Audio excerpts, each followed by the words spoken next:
everybody, welcome back for another video. Hope you're all doing well and that you're all having a great day. Welcome back to another News I Missed, where I go over news I missed. It appears that Ethereum 2 is behind schedule as Ethereum 2.0 researchers expect Phase 0 to be released in January of next year. Vitalik Buterin, however, has urged the release of Phase 0 this year. The Ethereum community has been awaiting the network's biggest update for the longest time now. We should have had Ethereum 2.0, I think, in 1977. Been about that long. Ethereum 2.0 is also known as Serenity and would initiate the transition of the Ethereum network from proof of work to proof of stake. This significant network update would address several issues, including scalability as well as privacy. Ethereum's 2.0 Phase 0 was scheduled to be released sometime in 2017, and then we were told the beginning of 2018, and then the end of 2018, and then mid-2019, and then sometime in Q1 of 2020. However, that boat has sailed 15 times in a row, and the network's team revealed another delay in ETH2. In an Ask Me Anything, or an AMA, that's an AMA, it's not called an AMA, it just looks like AMA, session on the social media platform Reddit, Justin Drake, sounds like a superhero, a researcher of Ethereum 2.0, also a member of the Ethereum Foundation, revealed that Phase 0 of Ethereum 2.0 is most likely to see the day's light, or the light of day, only by the 3rd of January 2021, which is nonsense. That is the dumbest thing I have ever heard in my entire life.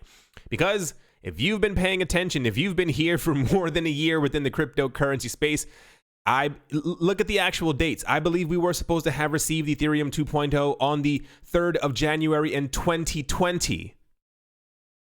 Still don't got it, and probably not going to get it even then. Phase 0 of Ethereum 2.0 was originally scheduled to launch in January 2020, while the team further pushed the date to the Q3 of 2020, even more so for those of you who remember. We had news that it was going to happen around spring, and then when we got towards that date that for some reason every single news publication had heard, except for Vitalik Buterin, who was like, no, we never said that date, but everybody else heard it. The time got shifted to September, and then it simply became sometime in Q3. Drake pointed out that the holidays, including Thanksgiving and Christmas, could hinder the progress of Phase 0. That's wonderful to hear. This delay comes in response to the checklist that the network should tick off before the network rollout. Drake elaborated on the list of things that he hopes to witness before the Genesis. I'm not reading all of those things right there. Replying to the same, Ethereum's creator, Vitalik Buterin, suggested that he was inclined towards releasing Phase 0 much before the latest launch date, notwithstanding its level of readiness.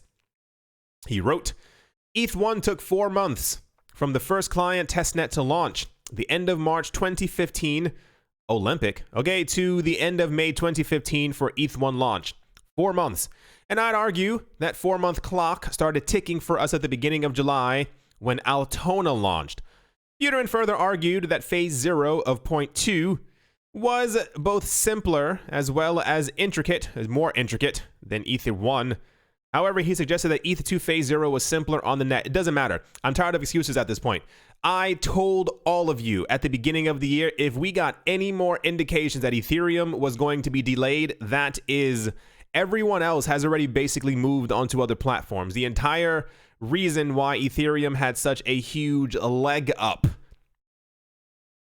this year was because everyone was told this year, at the beginning of this year, that we would all see Ethereum 2.0. It was going to happen. It's been in the works for a very long time. We've been working diligently since 2017. It's taken us 3 years, but we are finally here. The year started. January happened, nothing. We were told around March we were going to get it sometime in spring. Oh, this is wonderful. The world's being ravaged by 19, but we have something to kind of look forward to. Nope, not going to happen. Where'd you guys get that date from? They've switched the date about 7 times this year alone. The idea that they think that they can keep pushing this back further and further and that their platform will remain unscathed in some sort of way, it is ridiculous. Because once other platforms, I don't care what they are at this point, end up announcing that, because they're all doing it, they're all going to do it. When they all announce that they all have their own DeFi platform and you can the same things you can build on Ether, you can build over here, and people go, wow, Ethereum has 15 transactions per second, but that blockchain over there has 5,000. That one has 8,000. That one has 15,000. What do you think is going to happen? All the energy. I can only imagine the actual conversations that are happening behind the scenes. Remember all those countries who kept on announcing that they were going to use Ethereum? I assume that's also because, assumption, I wasn't there. They were probably having discussions with the people from Ethereum. Hey, are you going to get this done? Yeah, it's no problem. We're going to update this year. Don't even worry. Just have more champagne. These upgrades are probably never going to happen. Even the news that we got before, and if you think I'm pessimistic, please, I was going to say step into my shoes. You can't wear my shoes. This has been going on for far too long. Even the news that we got this year, that we would not see the entirety this year of Ethereum 2.0. It was going to be phase 0 that we were going to see this year, and we would not then see the entirety of Ethereum 2.0 until the year 2023. 3 more years we were told that it would take for the network to transition from phase 0 to phase whatever number they want to give it. 3 years. It's taken 3 years, and we still don't even have the iteration that we were promised 3 years ago. So at this point, for those of you who were wondering, yes, I do hold Ether. I haven't sold any of my coins. I'm not going to sell any of my coins until we have a rapid insanity bull market. At that point, my portfolio will be reevaluated very heavily, incredibly heavily. I am going to slender down. I'm going to be chopping off a lot of extra branches. Not sure if Ethereum is going to be one of them. Part of me, it's sad. It's like it's not Stockholm syndrome. What is it called? It's like I have this thing, and I try to remain hopeful. Like, no, maybe there's a chance that we'll get it. I understand. I am not a coder. I am not a creator of computers and or computer code. However, you got to get to the point where you're like, okay, it's enough stalling. Same exact thing, the same conversation that we were having before with Cardano. Cardano took a heck of a long time and they kept on having delays, but the issue is that Shelly is launched. That was the main thing that I kept on saying before. I was like, whoever gets to it first, they're probably going to be the winner. If we get any actual indication that the hard fork for Cardano goes through properly, and then staking activates and people start making money and locking up their coins in the platform, and then Coinbase Pro or whatever the heck they're doing starts staking it, and then Binance announced they're going to stake it, and all the other wallets are announcing that they're also going to be staking it. It makes it incredibly easy for people to actually do exactly what they would have been doing anyway on Ethereum 2.0. And then mathematically, if at any point the price of Cardano, and I'm choosing Cardano simply because they are the other proof of stake coin that was meant to be an Ethereum downtaker, terminator, if you will, and they seem to be very close. If Cardano's price goes from 12, 13 cents, wherever it currently is, to 30 cents, and people realize they could have tripled their money if they had simply cashed out of Ether and put it onto Cardano, that's going to be the reckoning. So this is the news that we have right now. I am going to assumption that this will probably change. We are currently, it is July, August, September. Give it to, let's say September, October, that time frame. If I can feel it in the air, I can feel it. We're probably going to get some type of news that they're going to try and launch Ethereum 2.0 this year, which is going to cause a huge amount of woo and speculation that it's going to actually end up happening. If they don't, what exactly is the issue? I would love to know, word for word, even if I don't understand the lingo, what the issue is and why it seems that they've taken more energy to actually explain or say that they were going to release it. Like, you know, there's a huge difference. If you know for a fact that what you're going to be doing is very difficult and may take years, don't tell people you're going to release it in 2017 or Q1 2018 or the middle of 2018 or the end of 2018 or the beginning of 2019 or the middle of 2019 or the end of 2019, or promise everyone last year that at the beginning of this year we would have Ethereum 2.0, which has probably also caused a lot of different projects to build on top of Ethereum. So, people have wondered before why my strengthening in my belief around Bitcoin has increased is because Bitcoin is what it is. It's just Bitcoin. We know that it's slow. We know that it still transacts value. We know that millions of people around the world are using it. We know that all the fundamentals are there. We can gauge exactly how many people are mining at any given time. And all the numbers are there. Bitcoin doesn't promise 10,000 transactions per second. Bitcoin isn't promising a crazy Bitcoin 2.0 and hasn't been promising that for years. The promises that we get are from other developers who like Bitcoin and surround it and say that we will protect the core chain and we will make other side chains and we will make other so-and-so that connect to the Bitcoin. That's the actual core, no pun intended, difference. Is that Ethereum has been saying that it's going to have an upgrade or the upgrade or some type of Google Ethereum Ice Age, and you'll see exactly how far back this goes. They've been planning this transition for such a long amount of time that they actually planned on freezing the current Ether chain to stop people from even building on top of it once Ethereum 2.0 came out, because they didn't want another Ethereum Classic type situation.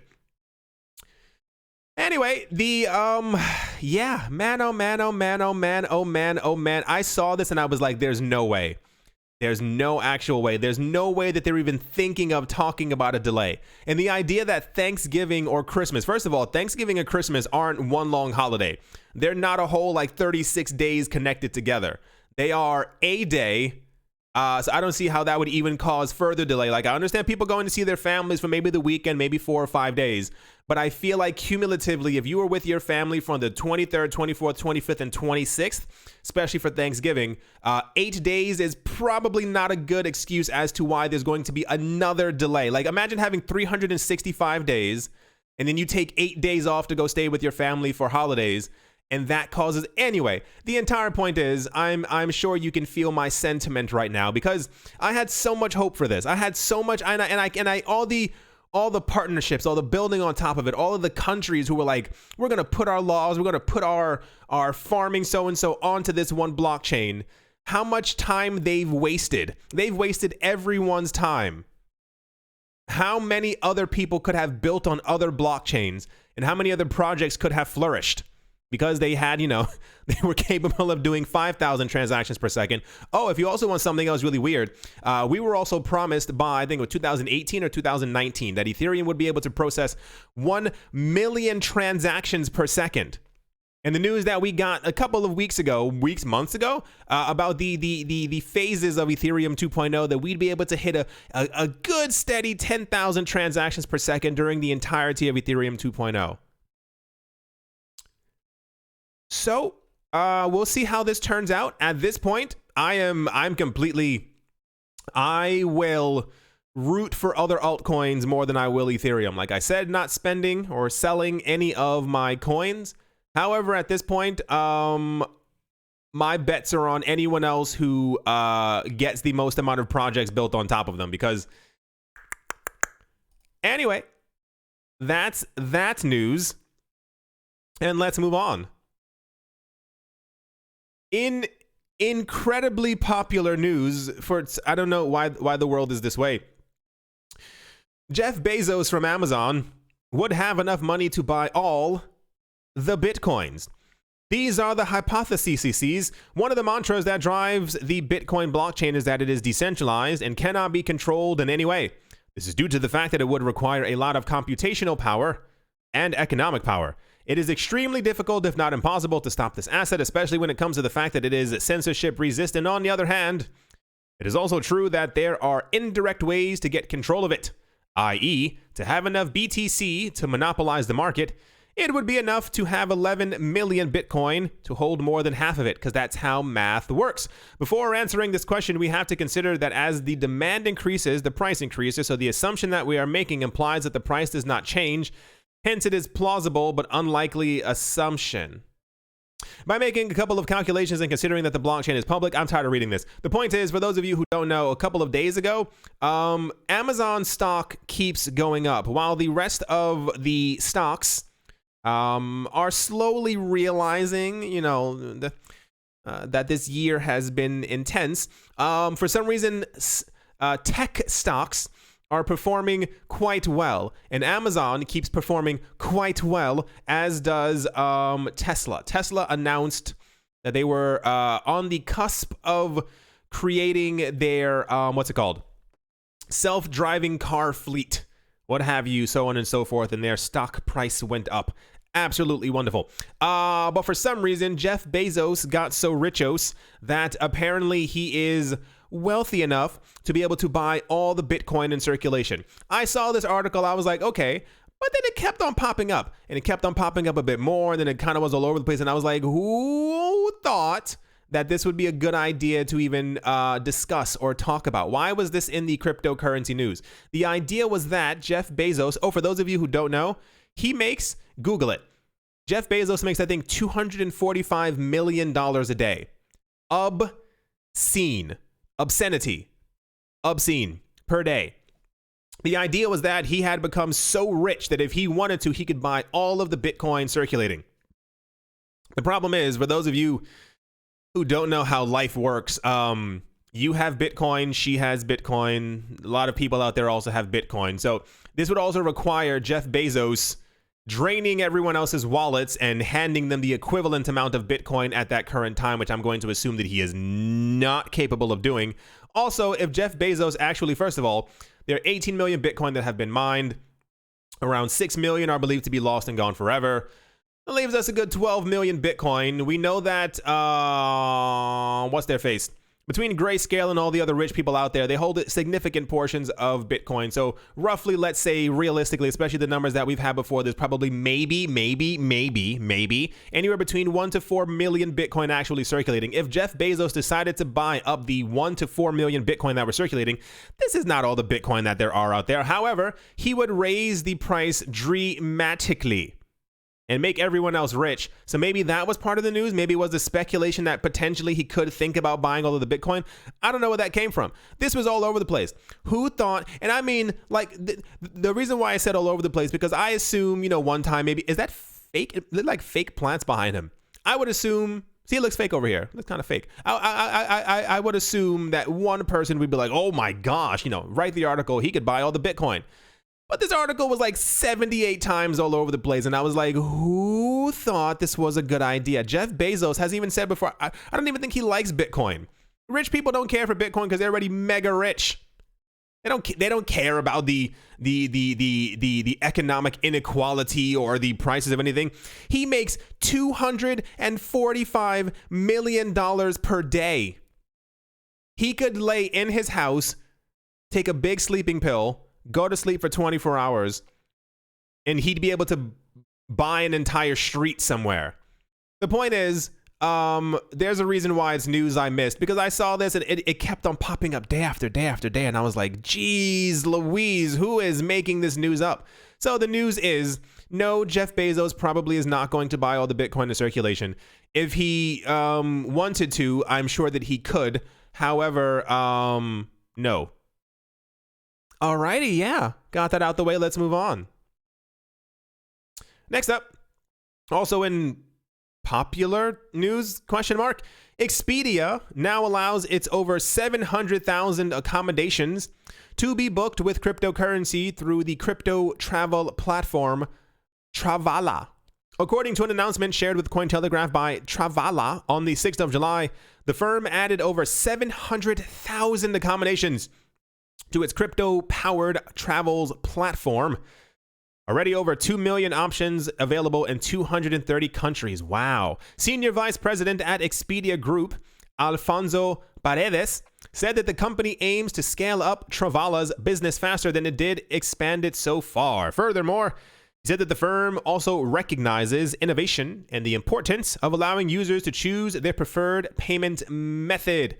This is the result of a collaboration with the subsidiary of travel giant Expedia, dubbed Expedia Partner Solutions. EPS allowed Travala to access its rapid allocation program. And yeah, if you've been looking to travel this year, because we all know that's possible, you can now use your crypto to buy with Travala on Expedia or Travita on Expedia. Also, really cool. It's nice. Listen, I'll drag the sarcasm back. It is nice that we are constantly seeing more ways to be able to pay with cryptocurrencies. These were very scarce in the long ago. But it's nice to see that if we do decide to choose to maybe one day potentially think about paying in cryptocurrencies, that, you know, you are then able to do so. However, I have repeated many times before, I don't think anyone, I mean, you'll have a sliver of people who are going to be doing it. However, there's not going to be many people on this planet who are going to be spending their crypto anytime soon. I think if Bitcoin hits around like 30, 40,000, you'll start seeing a huge uptick, and you'll see news from Expedia and this place and that place that people have been using cryptocurrencies to actually buy things. However, nobody wants to be the pizza guy. So that's just what's going to happen. I mean, listen, I mean, in 5 to 10 years, you know, who knows? I might be booking something with my, no, I won't. I probably, anyway, that's the Expedia news. And without further ado, let's move on. Also in Y news, cryptocurrency has a starring role in a new casino heist action movie starring Adam Copeland, Denise Richards, and Kelsey Grammer that premieres later this week. Wow. According to the trailer, Money Plane, out the 10th of July, is about a former gambler who is pushed into stealing from an aircraft. What? That's a bulletproof casino in the sky. Oh my gosh. Untouchable by any government agency until they shoot it down. Like what would... Grammer's character says the plane carries up to $1 billion on board in crypto and millions in cash. So it's untouchable by any government agency, but these three people are able to get into the plane, infiltrate it, steal from it, and then escape it. That sounds government proof to me. While not identifying which coins are essential to the plot, a screen capture shows the money plane has at least 241 million in BTC, Ether, XRP, LTC, and an undetermined amount of IOTA. I don't know if that's the actual, oh, that is a screenshot. Wow, wonderful. That's a lot of crypto. Reddit user Joko Lantern, clever, said movies like Money Plane can help create greater visibility for digital assets, but questioned if it would only show crypto associated with casinos and dangerous criminals. For those of you who were not here last year, there was another movie that launched. I think it was actually called Crypto. And it had a similar plot. It was these people who were down and out who decided to go rob and heist and take as much money as they Robin Hoodly could from whatever the thing they were doing. For some reason, and the reason why I said why is because for some reason, I think people in Hollywood, or maybe just people who are making movies, don't know how to make movies anymore. Maybe it's just me.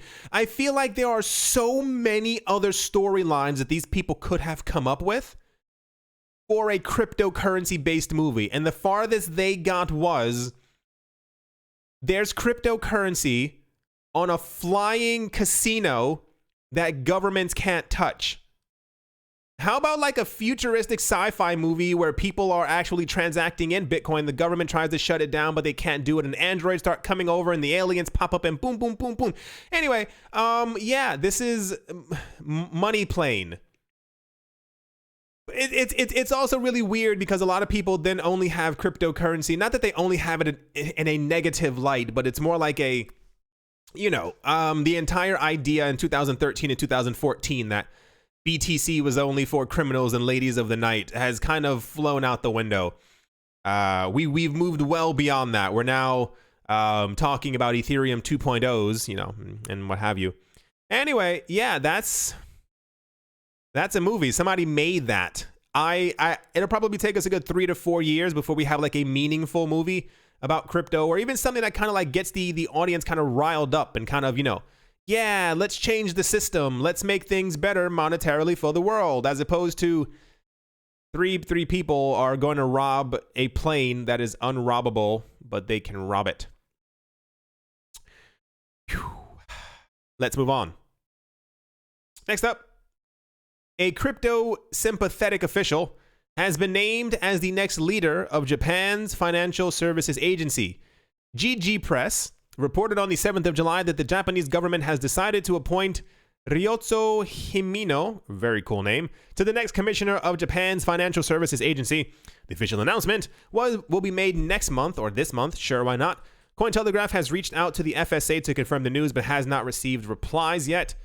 Himino, currently the International Financial Deputy Counselor, is known on the international stage. Last September, he became the first Japanese chairman of the Standing Committee of the Financial Stability Board. Himino is considered sympathetic to the crypto industry. He was instrumental in the FSA's decision to invite blockchain's Adam back to a seminar last June, held along with the G20 in Japan. The idea was to provide an opportunity for various stakeholders to gather at the G20 and talk about the potential of blockchain to build decentralized financial systems. Like I said, folks, there's a reason why it's news I missed. Sure, we've had a couple of other crypto-friendly, crypto-sympathetic people in our midst before. It does not, you can be crypto-friendly but still have allegiance to the original system. Like, if these people are hyper rich and they got rich because of the original system, they can be like, okay, yeah, crypto is a thing. We may not come down that hard on it, but we're still going to come down hard on it in some sort of way. So, very cool. Let's see if this translates into something. I mean, Japan and South Korea have already been, not South Korea so much, their government, have already been super crypto friendly, but, let's see if this translates into more friendliness? Question mark? All right.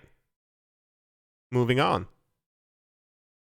Next up, 3 blockchain projects have teamed up to develop a decentralized finance saving project that allows investors to earn high interest yields on stablecoin deposits, according to a Monday release. Dubbed Anchor, the savings protocol is a joint venture between interoperable scalable blockchain network. Why would you have to write that much about interoperable scalable blockchain network Cosmos? Just say Cosmos. Decentralized Web 3.0 blockchain interoperability. Who wrote this? My actual goodness. Decentralized Web 3.0 blockchain interoperability network Polkadot and decentralized stablecoin Terra. I'm assuming this person loves Cosmos and Polkadot. Per the announcement, the partners claim Anchor's high interest rates are sustained by staking network rewards generated from multiple proof-of-stake blockchains in the industry. Once investors make stablecoin deposits on the platform, Anchor's protocol uses parts of the deposits to acquire staking positions across many proof-of-stake networks. The block rewards received from the staking positions are then distributed to the investors as interest for their deposits. Any numbers on that? DeFi, the numbers claim, economic model. Anchor plans to acquire staking positions in proof-of-stake blockchains that offer interest rates between 7 to 9% per year, per the release. The product will debut on Cosmos, Polkadot, and Terra blockchains by the end of quarter 3 20. See, I have a strange feeling that this is probably more likely than Ethereum 2.0 at this point. Because usually other platforms, when they say they're going to do stuff, they usually do stuff. So it's going to happen on Cosmos, Polkadot, and Terra by quarter 3 of 2020. The creators also intend to scale the project to other proof-of-stake ecosystems, I'm sure. Why would you just keep it on 3 chains? Anyway, that's not too bad, 7 to 9%. Banks give you 1/10 of 1%. Government bonds give you less than 1%. Not many things give you these kind of returns, especially if they are mathematically so, and they remain relatively consistent. Anyway, yeah, that's kind of cool. So you can do this eventually at some point. I do like news like this, and because I wholeheartedly believe this is going to be the new. It even says right here, tired of 0% bank deposit rate. I'm pretty sure this is going to be the actual future. Not like joking in any way. Like, I think when people are looking for another way to make money from their crypto, or just as another side income, because we're going to, over the next couple of years, if the cryptocurrency market does go completely ballistic, a lot of new millionaires will be made. And the idea that you'll be able to put a portion of your monies onto a platform and receive 7 to 9% back on the money that you have on there is just astronomically completely insane. Like $1 million and 9% is 90,000 per year. I'm pretty sure we could all live on 90,000 per year quite easily. Anyway, that's the joint DeFi Cosmos, Polkadot, Terra decentralized Web 3.0 blockchain interoperability network news. That's intense, dude. Like, that is, imagine having to say that every single time before you said Polkadot. Anyway, let's move on. Next up, also in confusing news, because just confusing, the former chair of the China Securities Regulatory Commission said that the country needs to embrace the right regulations for the fast-growing crypto market. And there's a little pretty photo right there. The former chair of the China Securities Regulator Commission, while speaking at the 19th Pushan Lectures of China Finance 40 Forum, said China is facing a digital economy transformation and needs to embrace the right regulations for the fast-growing crypto market. During this event, several officials discussed the lessons learned from the 30-year-old development in China's capital market. According to a news report, or to news reports, the former official said that boundaries of some products and services in the digital capital market are becoming blurry, and the current laws and regulations cannot keep up with them. That's kind of the point. The former official of the China Securities Regulatory Commission said that there is an urgent need to embrace digital reform. He said that the development of the digital capital market faces the problem of organizational change. He added that the most typical, such as the cryptocurrency exchange, is bound to happen in the future. The former chair noted that getting the balance wrong, attempting to protect investors and consumers, could potentially lead to many problems. First of all, their goal is not to... The goal is never to protect investors. It's to make sure that investors... How do I say this properly? My actual goodness. It's to make sure that the government knows exactly where all money is going, and that you don't do something stupid with your money so that the government can get their share. That's just kind of how things always go. And when you read through it, it's interesting, the words, the language, the formation of characters that people put together to form a sentence. When they talk about regulation and how things have to be done, it has to do with them getting control. It has nothing to do with them trying to make sure that they are in a proper place to be able to offer proper cryptocurrency services and or decentralized methods of payment within their country. It has to do with that the space is rapidly changing. A lot of people did not assume that it would be changing so quickly or become so popular, which is also a problem for many countries. And the idea now is we have to figure out a way to get control of it as quickly as possible, and or make our own central bank digital currency so that people are distracted by this and don't want to buy that. This is why they need to embrace digital reform. It's to make sure that all of their laws are completely in place to make sure that there are no gaps in the system, so that they can always say and always have and maintain control over everything that's happening.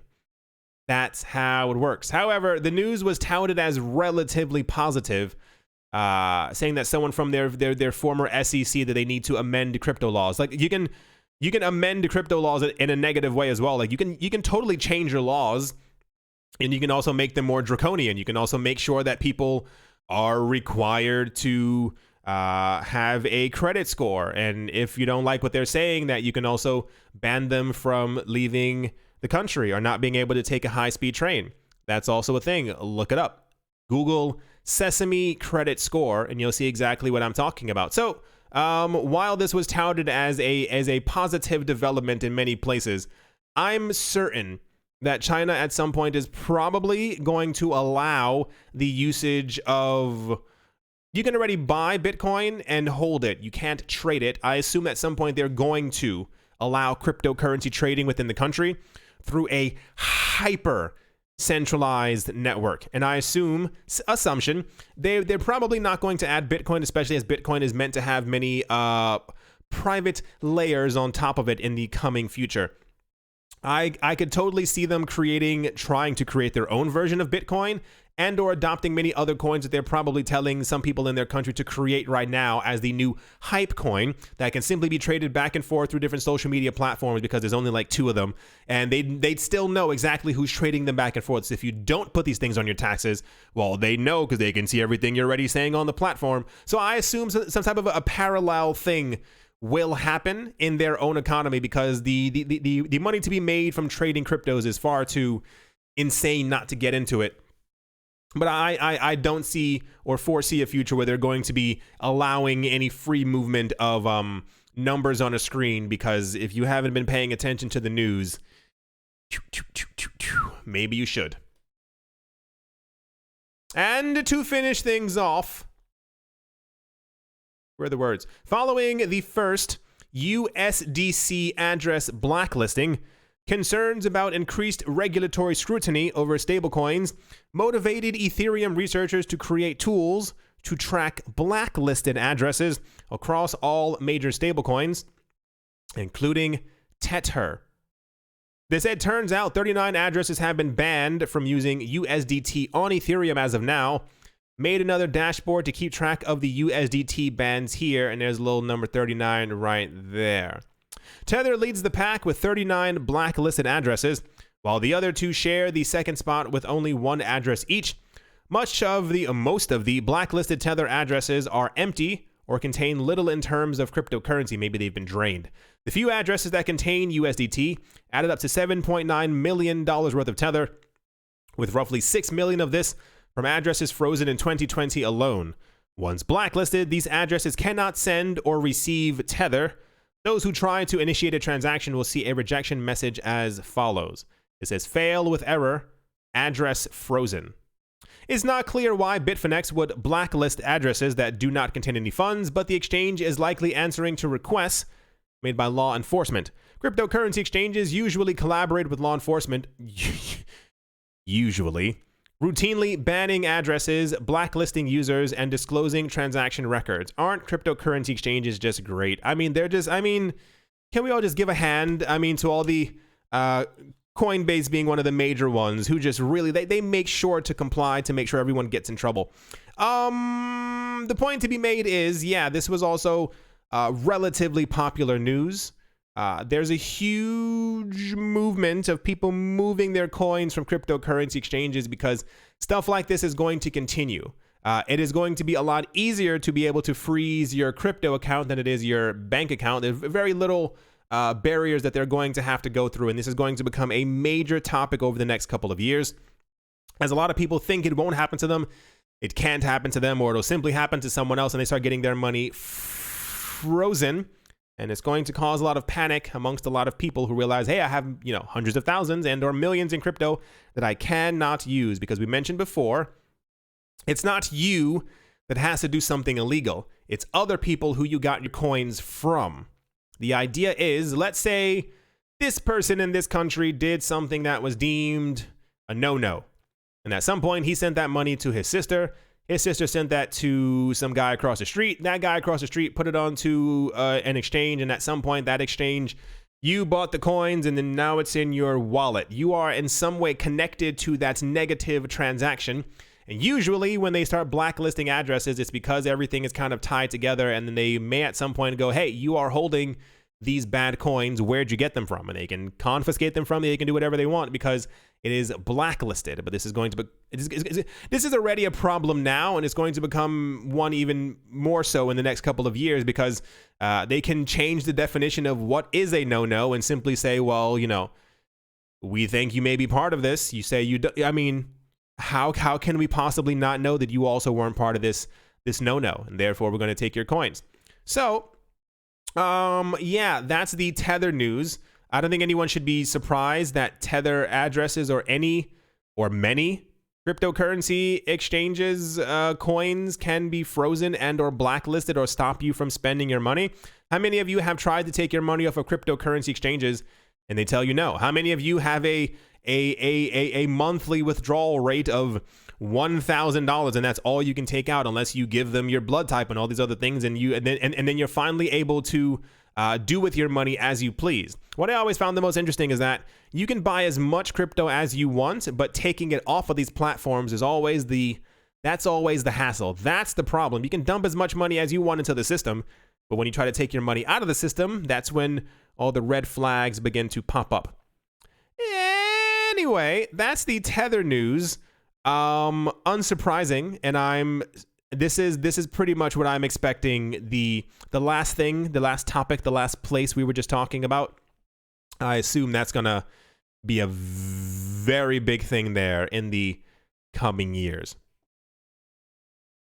As always, a very special thank you to my Patreon supporters: Professor Wally from Gunbite University, David James, Attila the Han, Oscar Maldonado, Utopia 569, Moonman High, Zerp, Joshua Vineyard, Martin Stoyer, Nostromo, John Sarson, The Animal Reader 8, Bibliophobia, Todd Mullis, Adam Graysick, Morher Maroney, Master Ventures in Thailand, Jared Schneider, Wise Night Owl, 242 to the World, Crypto Joe, Bankroll Network, Crypto Artist, Coldy 3D, Damien, Set, Suna, Nick, Kanaya, Richie Rich 3, Vlad the Impaler, Paxis, Nick Mangialavori, Anthony Charles, Jim Gardner, Jeremy Fox, Minting Coins, Miller Hitch Test Every Day, and Kyle Skips Leg Day, Yes to Crypto, Bodie McBoatface, Anytime Fitness, Monk's Corner Staff, Arf Medic 17, Bake Me a Cake, Tigger Macho Nisa, On Crypto with Lionel, Crayola Michelle, URL, and Bolero Bastos.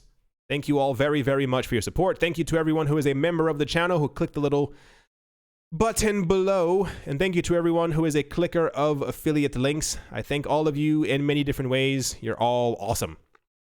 At the moment, Bitcoin is up, down. It's not down, but it looks like it's trying to go down. There was news earlier. What was it? It was something, I don't have it in this video because it was complete nonsense. It was something more about the stock market and the idea that certain stocks look poised to move down starting on Monday. And then there was all the correlating news that Bitcoin is, oh gosh, Bitcoin's going to go down. So therefore, the rest of the coins have to go down as well. The big news, I think, yesterday was that XRP hit 20 cents. Sure, why not? This is a little dip right there. Cardano is the number 6 coin, and it is up by 4.7%, but down here because Bitcoin looks like it's going to be falling. Bitcoin might surprise us this weekend and, actually do what it should have been doing for quite a long amount of time and, go back up in price. Lumens is up by almost 13%. I have not seen any Lumens news in a week and a half, if not a little bit more, unless I'm missing something. I've scoured the interwebs for news as to why Lumens is doing what it's looming. However, nothing. And don't be surprised if sometime next week or the week after, we get news that Lumens has been integrated into something that IBM did or Microsoft did, and then we find out that people behind the scenes who knew this information have been buying up in droves and drones. Buying up in drones. Doesn't make any sense. Buying up huge amounts. Cosmos is up as well. Compound is up, down. Kyber Network is shooting up for some reason because why not? It's 2020. Balancer is also up by crazy, and a lot of the DeFi coins that we were hearing about before, like Lend or AV, who the heck knows, is up by 13% as well. So is Algorand and it's nice to see that the altcoins are performing very well. I just wish the entirety of the market was, and I hopefully assume that Bitcoin will be doing well as well soon. Yeah, I mean, man, like I can't. I wish I had a time machine. I would love to go to the 2nd of January 2021, and I would love to just sit on my computer the entire day waiting for news that Ethereum 2.0 is going to be delayed once again. I had so much hope. You've all been here. So much hope that this was going to be different this time. Alas, I should have learned from the last 3 years. At this point, I'm waiting for the hard fork. I'm waiting for the staking of Shelly. And we're going to have Tron 4.0. And what else is also significant in the next couple of weeks? I see no real logical reason why people wouldn't simply just start building on top of these other projects. I don't know. It's going to happen eventually. But even then, the entirety of it won't be out for still another 3 to 4 years. On that note, I do hope you all enjoyed. Hope you all are having a great day, a great morning, a great afternoon, or great evening, wherever you are, wherever you might be. I do hope that it is absolutely fantastic. Thank you all once again for watching and or listening, and I will most certainly be talking to you all soon. See you.